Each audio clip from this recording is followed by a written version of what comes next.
રૂપિયા સાથે શરૂઆતી કારોબારમાં ડોલર સામે રૂપિયો 11 પૈસા જેટલો મજબૂત થઈને 90.95 પ્રતિ ડોલરની સામે 90.84 પ્રતિ ડોલર ઉપર ખુલ્યો છે. જોકે ત્યારબાદ આપણે રૂપિયામાં જોઈએ તો 90.86ની આસપાસના સ્તર પર કામકાજ થતું જોવા મળી રહ્યું છે. ડોલર ઇન્ડેક્સમાં હલકી નરમાશે 97.59 પર આપણે ડોલર ઇન્ડેક્સને જોઈ શકીએ છીએ. વધારે ચર્ચા કરીશું એલકેપી સિક્યોરિટીઝના જતીન ત્રિવેદી આપણી સાથે જોડાઈ ગયા છે. જતીનજી, ગુડ મોર્નિંગ અને આપનું સ્વાગત છે CNBC બજાર પર.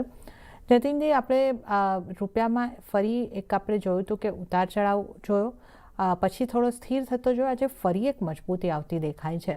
તો આજની આ મજબૂતી કયા કારણે આવી છે અને આગળ તમે રૂપિયામાં કયા સ્તર બનતા જોઈ રહ્યા છો? Good morning. જો જે હિસાબથી માર્કેટનું રિએક્શન જે છે ને એ ક્યાંય ને ક્યાંય અનસર્ટનિટીના વર્ડના સાથે થોડુંક લિંક રહેશે.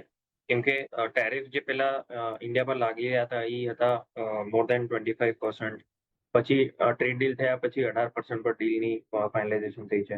હવે ક્યાંય ને ક્યાંય અપડેટ છે કે થોડુંક નેગોશિએશન થઈને 15% અને પાસે કદાચ થઈ જાય. કેમ કે જે હિસાબથી પ્રેસિડેન્ટ ડોનાલ્ડ ટ્રમ્પની જે ડિસ્ક્લોઝર્સ આવ્યા છે કે યુએસ કોર્ટના ખારીજ થયા પછી ટેરિફ્સને લઈને એમને પાછા પોતાના પાવર્સના હિસાબે 15%નું ટેરિફ લગાડ્યું છે બધા જ કન્ટ્રીઝ પર જે બી એક્સપોર્ટ કરે છે યુએસનું. તો એ વસ્તુનું હજી પણ ફાઇનલ ડિટેલિંગ હજી લાગે છે કે હજી આવવાની બાકી રહેશે. આપણી જે ઇન્ડિયાની જે અહીંયાથી ટીમ જવાની હતી એ પણ ડિલેટ થઈ છે હવે ટ્રીપ જે છે યુએસની. સો મોરલેસ આ બધી વસ્તુઓનું ક્યાંય ને ક્યાંય એડજસ્ટમેન્ટ થતા આગળ રીનેગોશિએશન કદાચ થઈ શકે. એના કારણથી રૂપિયાને જે છે ક્યાંય ને ક્યાંય સ્ટેબિલિટી મળી છે. કેમ કે ક્લેરિટી નથી હવે કે કેટલા પર્સન્ટેજ પર થાય છે. જો 18% પર અગર ફાઇનલ થઈ જાય છે તો પાછું રૂપિયા માટે થોડુંક વીકનેસ સાથે કારોબાર થઈ શકે છે. કેમ કે બીજા બધાને 15% અને ઇન્ડિયાને 18% પર ક્યાંય ને ક્યાંય સેન્ટિમેન્ટ નેગેટિવ થઈ જાય છે.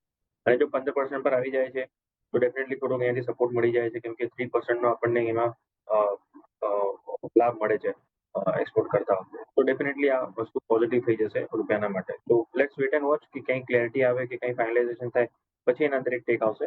અથવા જે રેન્જ ચાલી રહી છે રૂપિયાના માટે એ જ હમણાં કન્ટિન્યુડ રહેશે. એ છે 90.60 થી લઈને 91.25. તો આ રેન્જના અંદર જ ચાલી રહ્યો છે રૂપિયો, 90.60 થી લઈને 91.25. ઓકે, તો 90.60થી લઈને 91.25 અહીંયા આગળ આપણે રૂપિયાને રહેતા જોઈ શકીએ છીએ અને ઘણી બધી અનિશ્ચિતતાઓ છે ટ્રેડને લઈને, એટલે કે ટેરિફને લઈને. એની ક્લેરિટી આવે પછી આપણને રૂપિયાની ચાલ આપણે એક સમજી શકીએ છીએ. તો આપણે અહીંયા કરતી હાલ એક રેન્જમાં 90.60થી 91.25ની વચ્ચે રૂપિયાને રહેતો જોઈ શકીશું. પણ હવે આપણે વાત સોનાની કરી લઈએ તો સોનું પણ થોડું વોલેટાઇલ થઈ રહ્યું છે. ગઈકાલની સારી ખરીદારી બાદ સોનામાં ફરી ઉપલા સ્તરેથી દબાણ આવ્યું છે. અને સ્થાનિક બજારની વાત કરીએ તો ત્યાં 5%ની આસપાસની વેચવાલી સાથે 1,60,800ની આસપાસના સ્તર પર કોમેક્સમાં કિંમતો હજી 0.5%ની મજબૂતી સાથે જ કામ કરી રહી છે અને 5,200ના ડોલરના સ્તરની આસપાસ કિંમતોને આપણે જોઈ રહ્યા છે કે કોમેક્સ પર તો એક સપોર્ટ મળી રહ્યો છે. જતીનજી, સોનાને તમે કઈ રીતે જોઈ રહ્યા છો? આ એક ટ્રેડની અનિશ્ચિતતાઓની સાથે સાથે યુએસ ઈરાનનું જીઓપોલિટિકલ ટેન્શન્સ પણ છે. તો ફંડામેન્ટલી તો આપણે જોઈએ કે સોનાને એક સપોર્ટ મળવો જોઈએ, પણ MCXમાં આપણને થોડું દબાણ આવતું જોવા મળી રહ્યું છે. તો આ પ્રોફિટ બુકિંગ હોઈ શકે અને આપ કઈ રીતે જોઈ રહ્યા છો? આગળ સોના માટે પોઝિટિવ વ્યૂ રાખી શકાય કે નહીં? કઈ રીતની આપની સલાહ રહેશે?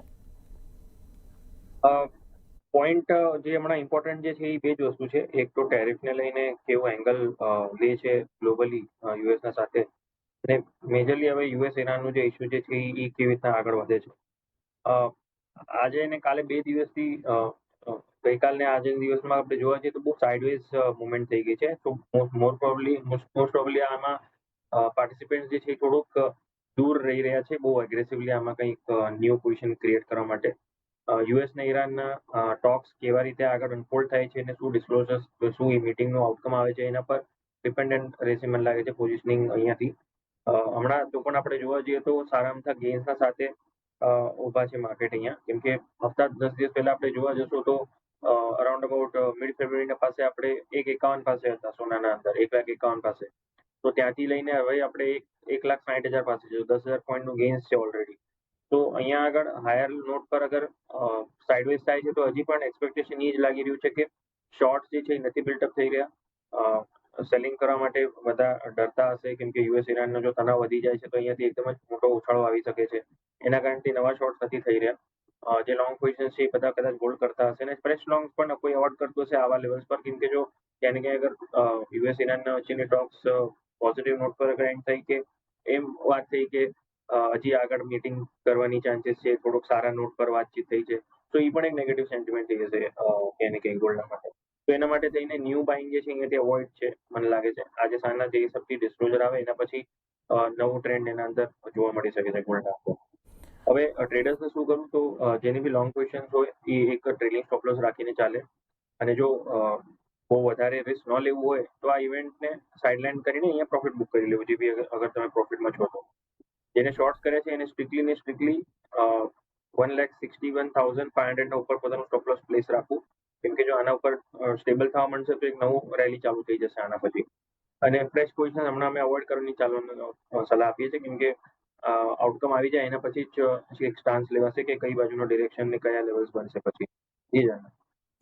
ઓકે, તો અહીંયા આગળથી નવી પોઝિશન માટે તો સોનાને માટે તમે થોડી રાહ જુઓ. આજની જે ઇવેન્ટ છે યુએસ અને ઈરાન વચ્ચે જે વાતચીત થવાની છે એના શું આઉટકમ આવે છે એના ઉપર ખાસ નજર રાખવાની રહેશે અને જે શોર્ટ સાઇડના ટ્રેડર્સ છે એમણે સ્ટોપ લોસ ધ્યાને રાખવાનો છે 1,61,500નું. તો આ અહીંયા આગળથી આપણે સોનાની વાત કરીએ છીએ. હવે આપણે ચાંદીની વાત કરી લઈએ તો સ્થાનિક બજારમાં ચાંદીમાં પણ નરમાશ છે અને જ્યાં લગભગ 1% વધારેનું દબાણ બનતું જોવા મળ્યું છે અને ચાંદીના સ્તરોની વાત કરીએ તો 2,65,000ના આસપાસના સ્તર જોવા મળી રહ્યા છે. અહીંયા પણ વૈશ્વિક બજારમાં લીલા નિશાનમાં કારોબાર બનેલો છે. $89.56 પર કામકાજ થઈ રહ્યું છે જે લગભગ એક મહિનાના ઉપલા સ્તરની પાસે છે. હવે અહીંયા પણ આપણે જોઈએ તો ગઈકાલે લગભગ ચાંદીમાં 3% આપણે મજબૂતી જોઈ હતી અને આજે આપણે જોઈએ તો ચાંદી MCX 1% દબાણ દર્શાવી રહી છે. ચાંદીમાં પણ હવે આપની સલાહ કઈ રીતે બનશે અને ચાંદીમાં શું કરવું જોઈએ? મોરલેસ સિલ્વર પણ ક્યાં ને ક્યાંય વોલેટાઇલ સેશનના સાથે જ છે.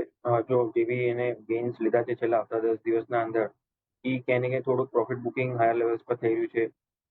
ઇવેન્ટના પહેલા બધા આઈ થિંક થોડુંક લાઇટ પોઝિશન રાખીને ચાલવાનું ઈચ્છતા હશે કેમ કે ચાંદીની લોઝ જે છે ક્યાં ને ક્યાંય 2,30,000 પાસે હતી ને 2,30,000 થી લઈને 2,65,000 આપણે ઓલરેડી 35,000-40,000 ગેઇન્સ જોઈ ચૂક્યા છે. 2,70,000ના લેવલ્સ પણ ટચ કર્યા છે આપણે માર્ચ વાયદાની વાત કરું તો હાયર લેવલ્સ પર જો હોલ્ડ કરે છે એ પણ બહુ મોટી વાત છે અને સેકન્ડલી ઇવેન્ટના પહેલા બધા એ જ ઈચ્છતા કરતા હોય કે જે પ્રોફિટ દેખાતું હોય તો ત્યાં બુક કરીને ચાલો અને ફ્રેશ ટ્રેડ જે છે અવોઇડ કરીને ચાલો. તો સેમ ઇનલાઇન વ્યૂ છે ગોલ્ડના સાથે જ જે એના માટે કામ કર્યું છે ગોલ્ડના માટે એ ચાંદી માટે છે.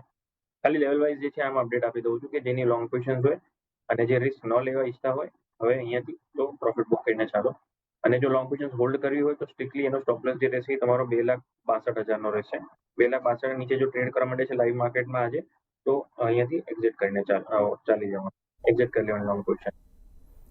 ઓકે, તો સોના અને ચાંદી બંનેમાં જો તમારી પોઝિશન છે અને પ્રોફિટમાં છો તો તમે આ ઇવેન્ટ પહેલાં પ્રોફિટ બુક કરીને ચાલો. આ સલાહ અહીં આગળથી મળતી જોવા મળી રહી છે.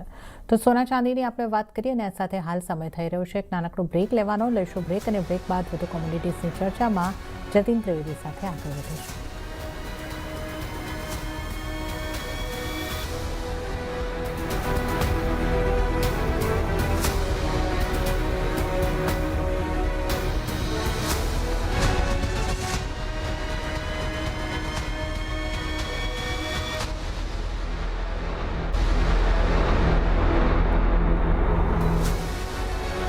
બ્રેક બાદ કોમોડિટી લાઈવમાં આપનું ફરી એક વખત સ્વાગત છે અને હવે આપણે વાત મેટલ્સની કરી લઈએ તો શરૂઆતી કારોબારમાં સ્થાનિક બજારમાં બેઝ મેટલ્સ તરફથી મિશ્ર સંકેતો મળ્યા છે.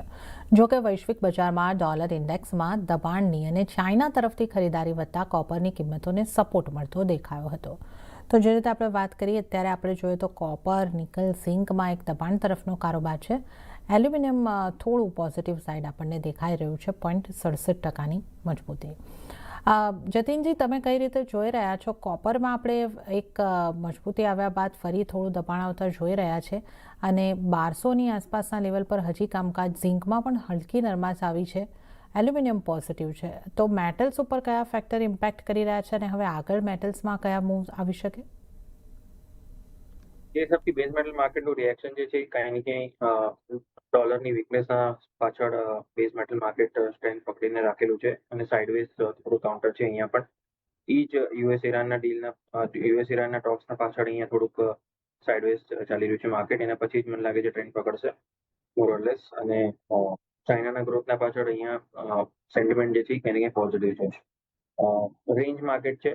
રેન્જને અગર જેને પ્લે કરવું હોય તો એ 1180 ના નીચે સ્ટોપ લોસ રાખીને કોપરના અંદર લોંગ પોઝિશન્સ હોલ્ડ કરી શકે છે. એલ્યુમિનિયમમાં પણ 308 ના સ્ટોપ લોસ સાથે લોંગ પોઝિશન હોલ્ડ કરીને ચલાય. અને ઝિંક પણ તમારો સ્ટોપ લોસ જે છે કે 320 ના નીચેનો રહેશે, જે બી લોંગ પોઝિશન હોય. ફ્રેશ લોંગ પોઝિશન્સ આ ઇવેન્ટ થાય એના પછી જ રેકમેન્ડેડ રહેશે. હમણાં કોઈ ન્યૂ પોઝિશન્સ રેકમેન્ડેડ નહીં રહે મારા તરફથી. ઓકે, તો અત્યારે હવે કઈ રીતની મેટલ્સમાં રણનીતિ રાખવી એની પણ આપણે અહીં આગળથી ખાસ વાત કરી છે. તો અત્યારે નવી પોઝિશન બનાવવાની સલાહ નથી.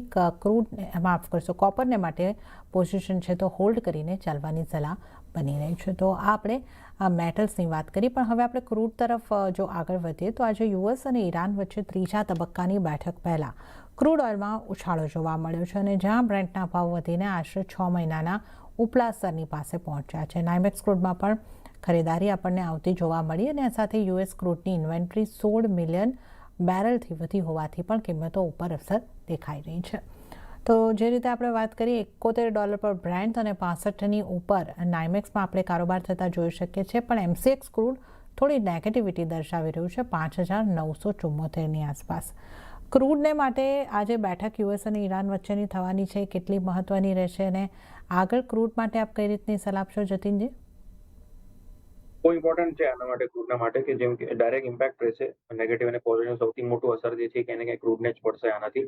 કેમ કે ઇરાનિયન ઓઇલ પર અસર પડવું, તણાવ વધતા કે એને ક્રૂડને સપોર્ટ મળશે. અને જો ઇરાનિયન ઓઇલ માર્કેટમાં બનેલું રહે છે અને પોઝિટિવ સાઇડ પર ટોક્સ થાય છે બેના યુએસ અને ઈરાનના, તો ક્યાંય સેન્ટિમેન્ટ નેગેટિવ થઈ જશે ક્રૂડના માટે. તો વેટ એન્ડ વોચ કરવું છે કે અહીંયાથી સેન્ટિમેન્ટ કેવું પ્લે થાય છે. અહીંયા પણ હમણાં કોઈ સલાહ નહીં રહે. જેની બી લોંગ પોઝિશન્સ હોય એ લોકો માટે સ્ટોપ લોસ રેકમેન્ડ કરીશ 5850નો. અને 5850 નો સ્ટોપ લોસ સાથે હાયર સાઇડ પર 6100 6150 સુધીના ટાર્ગેટ્સ માટે થઈને હોલ્ડ કરીને ચાલી શકે છે, બટ સ્ટ્રિક્ટલી 5850 નો સ્ટોપ લોસ રહેશે અહીં. ઓકે, તો જણાવેલા લેવલ્સને ખાસ તમારે ધ્યાન રાખીને અહીં આગળથી ક્રૂડમાં કારોબાર કરવાનો રહેશે. તો જે એ મીટિંગ આજે થવાની છે યુએસ અને ઈરાનની વચ્ચે ન્યુક્લિયરને લઈને, આ એક ઘણી જ મહત્વની રહેશે અને ક્રૂડ માટે પણ અહીં આગળથી હોલ્ડની સલાહ બનતી જોવા મળી રહી છે. તો આપણે આ ક્રૂડની વાત કરીએ. હવે નેચરલ ગેસના કારોબાર પર પણ જો નજર કરી લઈએ તો શરૂઆતી કારોબારમાં સ્થાનિક બજારમાં નેચરલ ગેસમાં 0.5% વધુના ઘટાડા સાથેનું કામકાજ જોવા મળ્યું. આ ઘટાડો આગળ વધતો દેખાયો અને 1.85%નું દબાણ અને 259ના સ્તર પર કામકાજ જોવા મળી રહ્યું છે. હવે જતીનજી, નેચરલ ગેસને તમે આ લેવલ્સથી કઈ રીતે જોઈ રહ્યા છો અને અહીંયા આપની સલાહ કઈ રીતે રહેશે? મોરલેસ નેચરલ ગેસના અંદર સાઇડવેઝ વોલેટાઇલ કાઉન્ટર બનેલો છે અને જે રેન્જ જે છે કે એની કંઈ 2,50,000 થી લઈને 2,70,000 વચ્ચેની રેન્જ છે. હાયર સાઇડ પર 265 266 મળે ત્યારે સેલ કરીને ચાલી શકાય છે. કાલે પણ 267 પાસેથી એક મેજર રેઝિસ્ટન્સ લીધો છે એને. તો 270 ઉપર સ્ટોપ લોસ રાખીને 250 265 ના આજુબાજુ સેલ કરીને ચાલી શકાય છે. 255 252 એવી રીતે તમારા ટાર્ગેટ રહેવા જોઈએ. ઓકે, તો અહીંયા આગળથી આપણે નેચરલ ગેસની કેવી રણનીતિ રાખવી એની પણ અહીંયા આગળથી આપણે ખાસ ચર્ચા કરી છે. અને જતીનજી, આપનો ખૂબ ખૂબ આભાર અમારી સાથે જોડાવા બદલ અને તમામ નોન એગ્રી કોમોડિટીઝ અંગે ચર્ચા કરવા બદલ આપનો ખૂબ આભાર. અને ત્યારે જ હવે આપણે એગ્રી કોમોડિટી